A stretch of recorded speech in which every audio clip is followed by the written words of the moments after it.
Hello, everybody. Welcome to Rival Sports Talk, episode 24. We are back. I'm Jake, great co-host of Bo.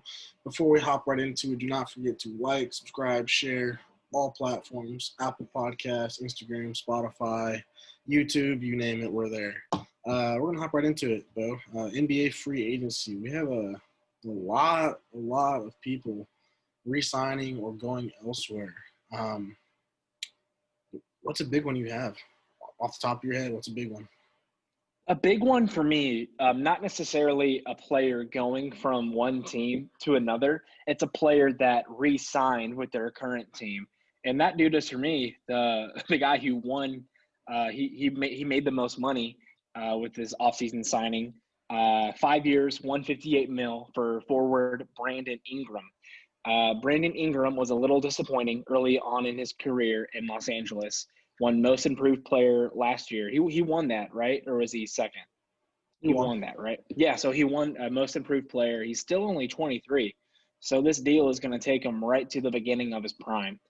And the Pelicans, man, y'all better watch out for the Pelicans. They have a good young core going on. I think they could be able to mesh together and win a title within the next 3 to 5 years. And Brandon Ingram will be at the center of that. Talking about the Pelicans, one person that I want to mention was a big offseason person to get was Steven Adams from Oklahoma City. Yeah. Man, he was traded good. to the Pelicans. With that trade, he got a new 2-year, $35 million.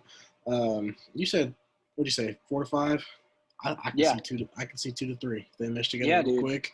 Lonzo, Josh Hart. It'll be nice. Zion Williamson. Be nice. Especially with how young the game of basketball has become. I would not be surprised to see these guys win it in the next 2 to 3 years before they even hit 25. So it'll be a fun and interesting couple of years for New Orleans Pelicans fans. My biggest offseason sign, in all honesty, was De'Aaron Fox, Sacramento. Yeah. He's like 22, 24-ish, somewhere in there. Mm-hmm. 4-year, 163, but could get 195.6 million if he hits specific milestones. Don't know what those milestones are, but that's my biggest takeaway right now. Yeah. No, De'Aaron, he's probably one of the most underrated players in the NBA, just because he plays in Sacramento. And he is really good. He's one of the fastest players in the league, if not the fastest. He reminds me of a lot of Chris Paul early on. Chris Paul, just because he can move, he can pass, but he can shoot a lot better than Chris. And he can also dunk. He's a really good dunker too. So I wouldn't be surprised if his name shows up in the dunk contest in a few years. But yeah, no, De'Aaron Fox, he's a great young basketball player. Yeah, most definitely. And speaking of Chris Paul, Phoenix Suns acquired him. They do have much needed. Suns acquire him with 2 years left on his contract from the Rockets, actually, because then Thunder took over that contract, and then Suns are taking over that contract. I feel like this could kind of be a 1-year shot right now. Like I said, 2 years left on his contract. First year will be $41.4 million, and then a second year will be $41.2 million. Do the Suns have that kind of money to fork over? They do. They honestly, they probably shouldn't, but they do. I think it was necessary just because you have a young stud in Devin Booker, who I don't think he would ever say this, but you could tell he was definitely getting very frustrated not winning in Phoenix. And, he has been pretty vocal about that, but it didn't really blame it on the organization or the team. He's always been more self-critical. But I think this deal was done not only to try to get the Suns into the playoffs this next season, but to also help Devin Booker realize that he's not going to be alone. And DeAndre Ayton, he's looking pretty good in his third year coming up. So I think this deal, they'll be okay paying the $40 million to Chris Paul, even though that's way more than he should be making at this stage in his career. But just because it'll help the development of Devin Booker even further, and also let him know, like, hey, man, we're getting you the pieces. We're getting you the pieces. We love you in Phoenix. We want you to stay. We're getting you the pieces. So, yeah. I can see that. Another big offseason deal was Gordon Hayward going to Charlotte. It was kind of a sign and trade deal. But he got 4 years, $120 million. I think my sleeper team, I have two sleeper teams this year, is New Orleans and Charlotte. Most definitely. Charlotte went out the gate and got LaMelo Ball, third overall. They have, so depending on how they play it, they have LaMelo, Devontae Graham, Gordon Hayward. Malik Monk, too. Malik Monk. So I just feel like that'll be a good team. Just watch out for them this year. Right. Now, I don't know about you, but I was watching ESPN, and the bottom line said, breaking news, Gordon Hayward signed with Charlotte Hornets. I was shocked. I thought he was going to stay in Boston. I really did. Were you surprised by his decision to move at all? Or? Yeah, I was. However, I don't feel like Boston is strong right now. I think Gordon wants to win, and that's why he left Utah. He thought he could get that in Boston because of the name Boston. You know, that's 17 championships right there. Right. And so you just think that with the name that it's going to be a competitive team all the time. Yeah. And granted, they made the playoffs, but it was nothing like watch out for the Celtics, you know. Yeah. We'll see. He's got a lot of work cut out for him in Charlotte, though. Oh, for sure. I thought he was going to stay just because of the relationship he has with Brad Stevens, the head coach. He coached him at Butler, and then I felt like whenever Gordon got the opportunity to play with Brad in the NBA, and, you know, they had some decent success. I mean, they made the Eastern Conference Finals last year, and they made actually the Eastern Conference Finals 2 years during Gordon's tenure there. So I thought he was going to stay. But at the end of the day, man, I'm willing to bet money that Charlotte was giving Gordon Hayward an extra year and like an extra $30 million. Just because Boston, they already have young pieces, young forwards and guards, and Hayward is going to get more money and playing time in Charlotte. So I think that's what his decision really came down to. But yeah, no, Charlotte could definitely be a sleeper team, dark horse team in the East. Yeah, most definitely. Kind of the big question this year is where Toronto is going to play their home games.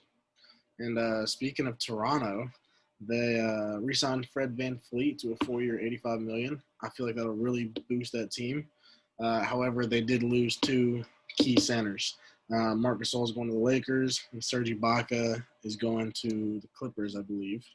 Marc Gasol to the Lakers on a 2-year deal. I could see him running the back. Me too. Yeah, no, it's a cool thing that Fred VanVleet, he got the largest contract ever for an undrafted player. I know you and I, coming from Kansas City, I would watch Wichita State Shockers when they would be in the tournament, just because I like to see them shock, Kansas or K-State. And he was one of the centerpieces at Wichita State during their historic runs that they put on with him and Ron Baker in the backcourt. So congrats to Fred VanVleet for being $85 richer than he was 2 weeks ago. Right. And he's going to be the starting one of the starting guards there in Toronto. I think he's better than Kyle Lowry, so he should start. And they got something. I don't know if Toronto's going to be like a championship caliber team next year, but they'll definitely make the playoffs. It's like a 5th or 6th seed. But yeah, no, VanVleet, good signing for him. You think they'll be a 5 or 6? I think honestly they'll be a little less, 7 or 8. Only because I just don't feel like they have the defense anymore. Yeah, Pascal, OG Anobi, whatever his name is. Nick Nurse, he's a good head coach. So I think the new guys will respond well to him, and the players that are already on the team will be more comfortable with his systems, and they'll trust more of his play calls. Right, I can see that. Speaking of good head coaches, man, Lakers head coach, Lakers GM, everything. They're doing everything right now. I promise you. They go out and get the 6th man of the year and the runner-up for the 6th man of the year, Montrezl Harrell and Dennis Schroeder. Montrez. I don't know why there's an L in there. But I thought it was Montrez. Oh, it is. I think you said Montrezl. I swear you said Montrezl. Montrezl Harrell. We're gonna run that back. I'm pretty sure you did. You might just be the tip of my tongue. Montrezl Harrell. So 6 man of the year, runner for the 6 man. Montrezl gets a 2-year, 18.9. Mr. Schroeder gets a 4-year, 70 mil. Man, Lakers are they boosting their bench? Is this what they're doing? Is Schroeder going to start? Yeah. Is Schroeder? Well, no? Possibly because they lost Rondo, so I could see Schroeder going in. Apparently, Braun has been wanting to play with Dennis for a long time. I saw Dennis in person a couple times, and when he was with the Hawks, and no, he played a lot like. He's no Russell Westbrook, obviously, but he did play a lot like him, just sprinting up and down the court. It was like he was on a sugar high that game because he was just running back and forth, had no shortage of energy. So I can see why one of the greatest players ever, if not the greatest player ever, LeBron, would try and go out and get him. Right. I see that. And mentioning Rondo, he did sign a 2-year deal with Atlanta Hawks for a $15 million deal. That is going to be a good conversation between Trae Young, Rajon Rondo. That's great, dude. Because here's the thing, bro. You have Rondo coming up, carrying the ball up court. All right. And then you have what's his face, Trae Young, right behind him. All right. You have not Derek Jones. What's his name? John Collins set a pick, get Trae Young wide open. Young gets the 3. I don't know how you're going to be able to defend that. Atlanta, they're building something special down there with Rajon Rondo. What's his face? Trae Young, Clint Capella. Dude, okay, the reason why I want to say LaMelo Ball for Trae Young is because he reminds me so much of him. Does he remind you of Trae a little bit? No? Really? Bro, I don't know. I just see it. Maybe it's just because LaMelo had like 100 points in high school, and that's something Trae Young would do too. That's probably fact. Moving further south to the Miami Heat, they re-signed Goran Dragic for a 1-year, $18 million, and Bam Adebayo for 5 years, $163 million max deal. Whew, that's a good conversation. Jimmy Butler's there for another 2 years. Do they have it enough to run it back? Yeah. No, I could see them being champions at the East again. Jimmy Butler, he wants to win as much as anybody in the league. Bam Adebayo, they struck gold, man. He could be like a Hakeem Olajuwon or Dikembe Mutombo. He'd just be blocking the heck out of balls, man. Like, good luck driving to the rim on Bam. Mm-hmm. And then Goran Dragic, he was an all-star at one point in his career. He's obviously not at that point now, but he's definitely a really good distributor, good ball handler, good leader for the Heat. He's been on that team for a while now.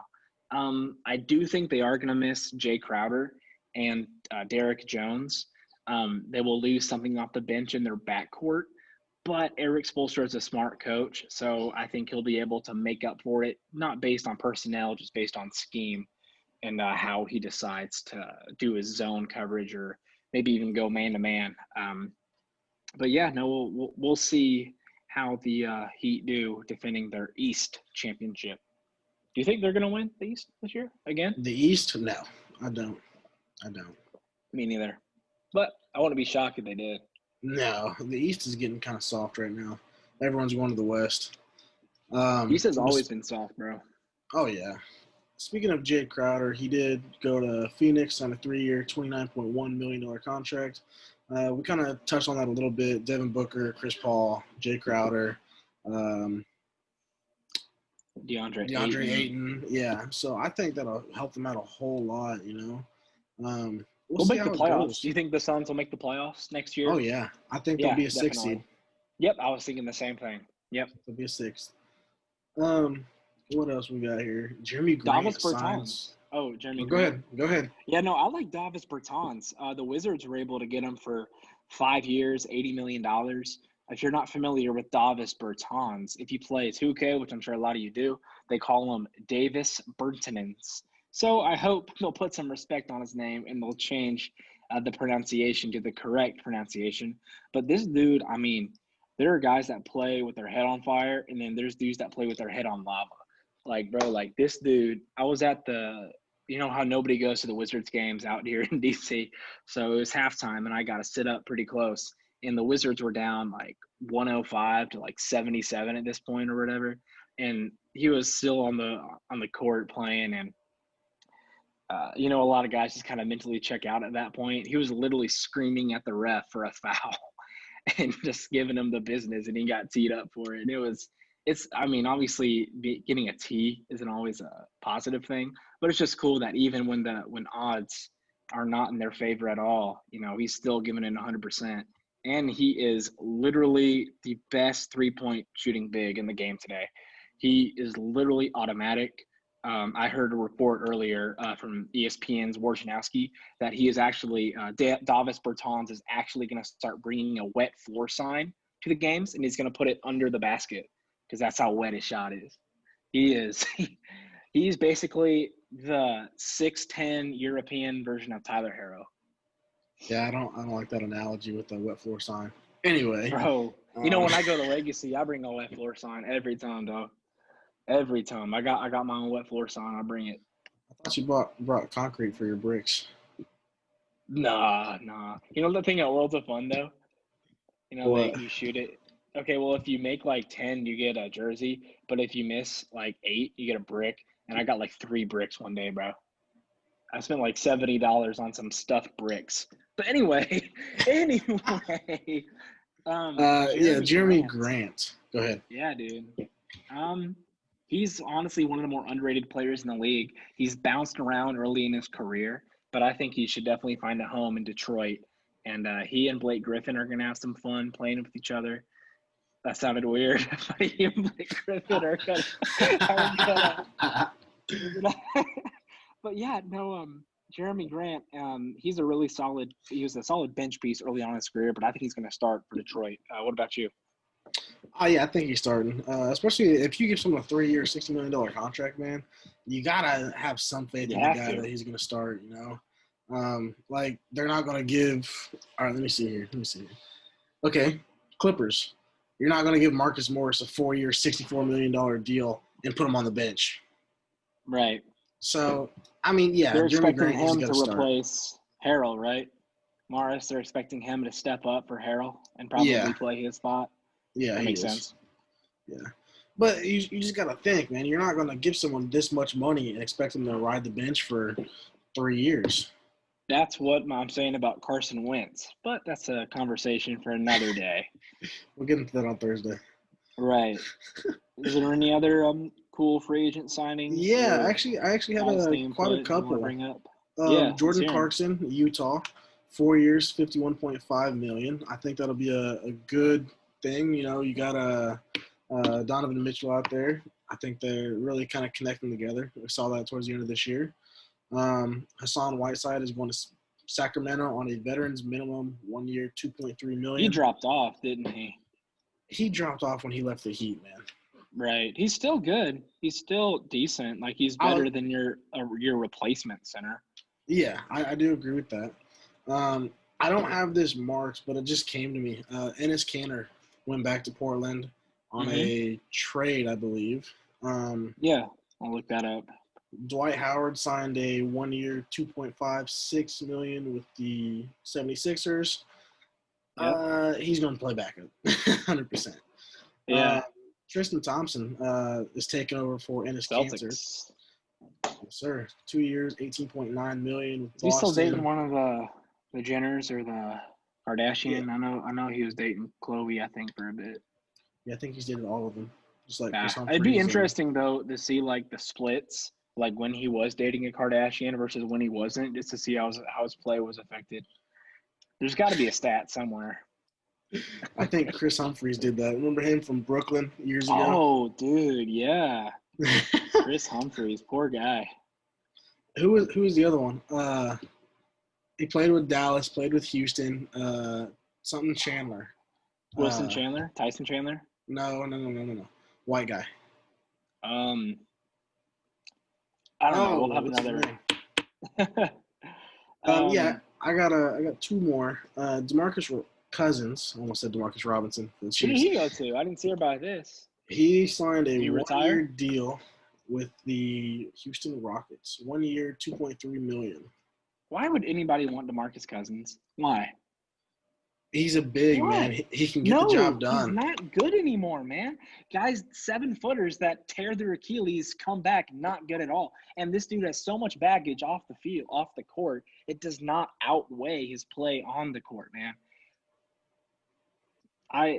DeMarcus Cousins, the Kings announcer, they when he was with the Kings, they said he has not seen a more rude and unnecessary rude person in his entire life than DeMarcus Cousins. DeMarcus Cousins. So like, why even bring that dude into the building?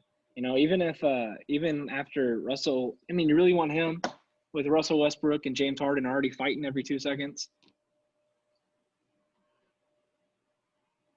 No, that was the last time the Rockets are going to win a championship, but they still have Russ and Harden. James Harden. 2 ball-dominant guards that love the spotlight. What do they think was going to happen? Speaking of James Harden and Russell Westbrook, just a hot take here. Do you personally think that a trade will get done before the season starts for both of them? I think they should. I think Harden should stay because he's the face, the centerpiece of Houston. But I think Westbrook is going to get traded to the Knicks. It's a win-win because the New York Knicks have been terrible for years. The last star player they had was Carmelo Anthony. False. And who they have? Jeremy Lin. Oh, right. Yeah. Yeah, no, yeah. But, yeah, no, they should be because then Russ gets to pad his stats, all the no names he's playing with. Russell averaged like 50 points, 20 rebounds, and 25 assists because he's not playing with nobody. But they'll lose every game by 40, but Russ won't care. So yeah, dude, it's a win-win. If it's a win-win for James Harden, the man turned down 2 years, 160-some million. It was going to be $50 million a year. Why would you turn that down? He doesn't like the owner. He doesn't like the owner. So that's the only reason why I think Harden would be traded, but I really don't think he's going to. Just because James Harden is the centerpiece of the Rockets. Get traded, do you see if he does get traded, could you see him going to Brooklyn? I was going to say the Bucks. Because even Brooklyn's the same deal. Brooklyn's the same deal, dude.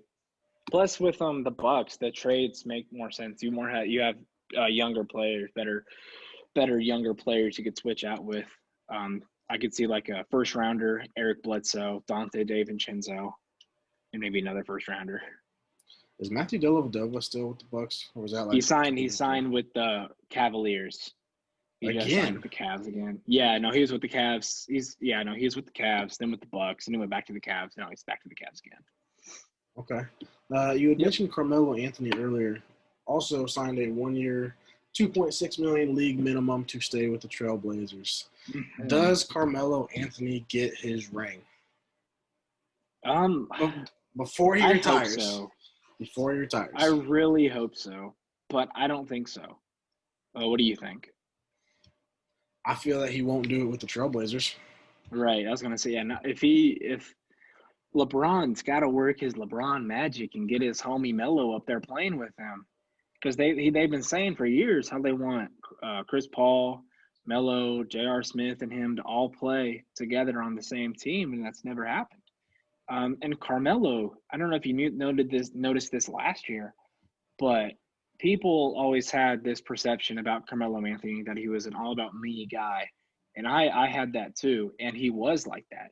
But ever since he's become with the Trailblazers, he's been like, okay, I'm not the star on this team anymore. It's all about Damian Lillard and CJ McCollum.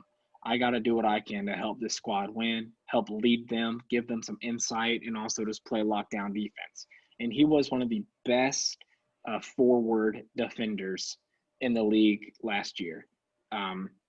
He played amazing off-the-ball defense. And that is something that every team could use. And I think LeBron should definitely work his LeBron magic, as I call it, and get his homie Melo playing with him because, I mean, they could use it. like I said, every team could use a lockdown defender off the bench. So if they do go out and get – I'm talking about the Lakers here. If they do go out and get Carmelo, yes, he came off the bench last year for the Trailblazers, started at the end of the year. Could you see the Lakers moving their lineup, their starting five, to get Carmelo in the starting lineup? Like, hear me out. Carmelo does not belong in the starting lineup at all. No way, dude. Hear me out. I'm hearing you out. I'm listening. Dennis Schroeder, Kentavious Caldwell-Pope, Carmelo Anthony, LeBron James, Anthony Davis. I mean, I mean, that could work if like somebody's injured, but I just don't think that's a good starting lineup to have. It's just that I just don't see Melo being able to produce. He's not built like LeBron. I mean, LeBron could play till he's like 100. Melo is really close to the end of his career, so it's not like he has the stamina to play 40 minutes a game anymore. So father time is coming on. Oh, it's been there. That's why he only played like 2 minutes on the Rockets. Well, he played 0 minutes on the Hawks. He did. He did. They should retire his number. They should just be like, in honor of his glorious 3 hours with the team, we are going to retire Carmelo Anthony's number. That'd be such a funny, like, April Fool's thing to post if they did that. Oh, I would hate that, honestly. I would hate that. Yeah, it'd be funny. That is all that I have. Do you have anything else to mention? No, not necessarily. Joe Harris, one of the most efficient three-point shooters, is going back to Brooklyn. He'll be able to catch some passes from Kyrie wide open on the wing and be able to knock them down to help them out. KCP going back to LA. It's a big deal. Derek Favors going back to Utah. Had some good success there earlier in his career, and maybe he'll be able to drink from the fountain of youth and get back to that. Even though he's only 29, but these dudes just start off in the NBA so early, man, that it seems like their success comes so early that they seem like they dropped off a lot later in their career, like with Dwight Howard. He's obviously not as good as he was when he was like 22, but he's still one of the top 5 centers in the league. Really? I think so. I think top 5 bench centers. Bro, do you think Dwight Howard's a Hall of Famer? A Hall of Fame? No. Yeah. No. NBA champion, 8-time All-Star, 5-time NBA first team, 2-time third team, 3-time Defensive Player of the Year. No. Dude. All right then. You're just a hater. I like Dwight, man. What do you mean? Hold on. Before we go, I just want to look something up here. I want to see who has won the most Defensive Player of the Years in the NBA. Let's see. Who has won the most Defensive Player of the Year in the NBA?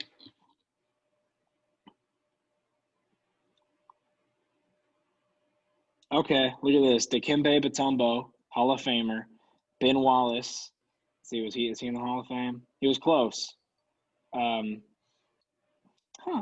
okay, honestly, dude, yeah, you do make a case for that because Ben Wallace is not in the Hall of Fame, and he looks very similar to Dwight. But Dwight is also the only player to win it in 3 consecutive seasons. So, I mean, Dwight will definitely have to make a run towards the latter part of his career and maybe score some more points and get some more blocks, but we'll see. I feel like pad his stats and get another ring. He's in. Okay. That's my hot take of the day. Pad his stats, get another ring. Great. Yeah. Rival family, that is all we have for episode 24. Just an overview of NBA free agency, some big names. We'll try to be back on Wednesday or Thursday after the unfortunate news of the Ravens-Steelers game. Try to get that in. But like I said earlier, like, subscribe, share on all socials, Instagram, Facebook, YouTube, Apple Podcasts, Spotify, you name it. We're going to make a rap out of this, just to catch you on send off. But no, I'm Jake. This is Bo. Peace. Adios.